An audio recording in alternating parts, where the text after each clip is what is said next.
Welcome back to The Price of Business. I'm your host, Kevin Price, talking to you about you and your business. Do want to mention today's show brought to you in part by Carlton Staffing, Our Way Health, and Chris Kidd Enterprises. Going to spend some time with a friend of mine, Jim Schulist. He's been on the program before. It's been a long time, and he was overdue.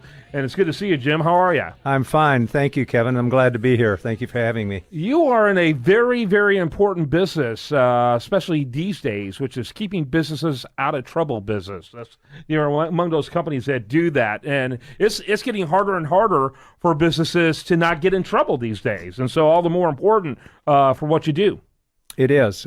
We provide a lot of human resource consulting for our clients. We implement their handbooks. We do their investigations for employees that go bad. We train them on everything from how not to harass people to how to hire people and how to effectively terminate people and do it properly. Yeah, you got to be able to do these things really carefully, very correctly. Talk a little bit about, give us a panoramic overview of your services.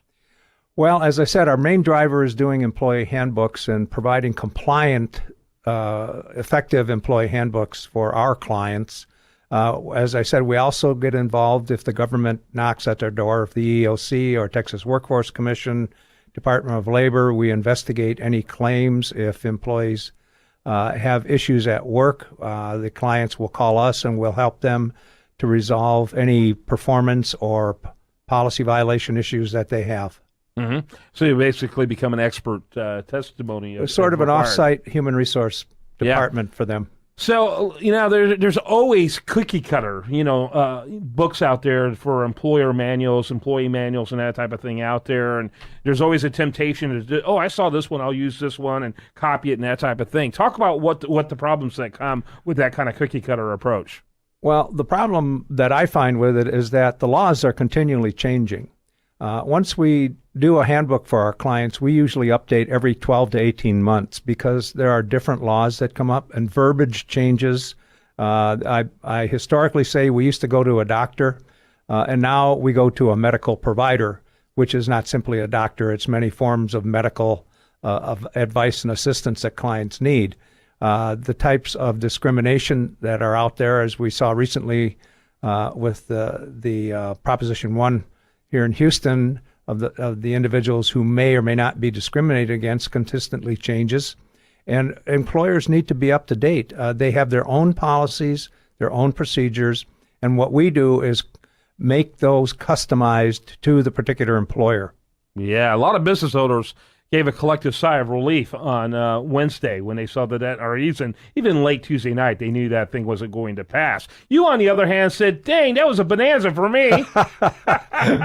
Well, we were starting to move a lot of our clients in that direction, and now it looks like, there are still federal laws that prohibit discrimination for what the mayor was trying to do. So there are still federal laws that say you can't discriminate because of gender, you can't discriminate because of religion, race, sex, all of those things. They've been around for decades. They still are there. Really, yeah. So, when we look at what we put in, we primarily try to follow what the federal laws say because Texas is very good. I mean, for a state to work in, the state laws are not as strong as the federal laws. So they generally follow the federal laws, and in some cases, cities or counties will put in specific laws that they have to follow. San Francisco, Austin, places like that. Right. A little more, enjoy more government control. A little more nannyism. We want some nannyism, don't live in Houston. Yeah, really. Well, and even here, we have some school zones that prohibit cell phone, and when we get into phone policies for our clients, as example, some of the school zones say no cell phones, no talking on a cell phone.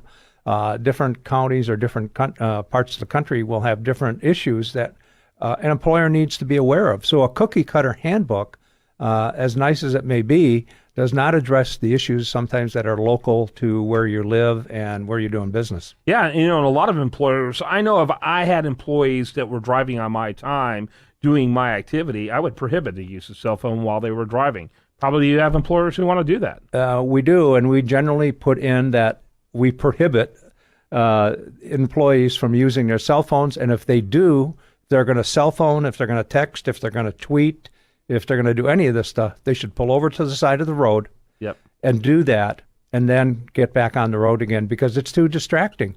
And I consistently see people driving down the road with a cell phone in their ear or looking down as they're driving. And that's what's causing a lot of problems out there, because then the employer becomes liable. Exactly. Yeah, frankly, I drive bad enough without those kind of distractions. So if anyone's working for me, I simply would have zero tolerance towards that type of thing. Talk a little bit about the range and size of companies that you work with. Well, our smallest client has, believe it or not, 6 employees, and our largest has close to 2,000.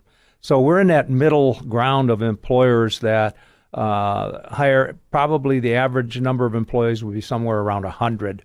And they have supervisors, they have managers who are implementing their policies. And anytime you have those individuals there, things get convoluted. And if I tell you something as a supervisor, and then you go and tell your subordinate, and his subordinate tells the next subordinate, things get convoluted. So you have to have policies in place, things that are beneficial to the employer, but also tell the employees what the rules of the road are. You were speaking about driving and texting. We have rules of the road. Companies should have rules of the road that say this is what's acceptable behavior and this is what is not acceptable behavior. Right. So how do you determine cost? So 6 employees, this is a small business. How prohibitive cost-wise is it to make a manual? Well, we try to base the cost of our manual is based on 2 things. It's based on the size and complexity of the company, and it also includes, from our standpoint, 18 months of consulting that goes along with it. So during that time, if an employer has a question, something comes up, he can call us, and we will consult with them and help them to resolve those issues. And then in the next 18 months, as we renew the handbook, the consulting goes along with that, and it's consistent every time we update a handbook. They are free to call us, and we're free to help them with the advice that they need to resolve the situations. Yeah, I'm sure with EEOC, OSHA, and God knows what else, there's always updates every 18 months. Well, there are, because thanks to our friends in Washington particularly, they keep changing things. Yeah, they do. And the other thing that's happening is that what I've found is that the EEOC and OSHA and the Department of Labor has got more consistent on enforcement rather than helping the employers.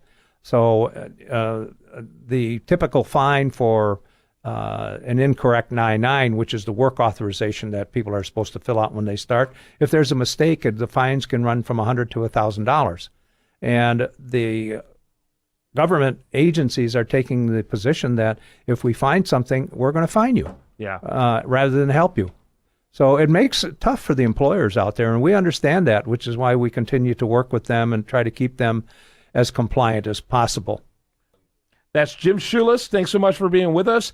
Schulist Workforce Solutions That Work. SCHULIST.com. That's SCHULIST.com. Thanks for being with us. Thank you for having me. I appreciate it. Good to see you again. When we come back, we're going to have much more for you right here on The Price of Business.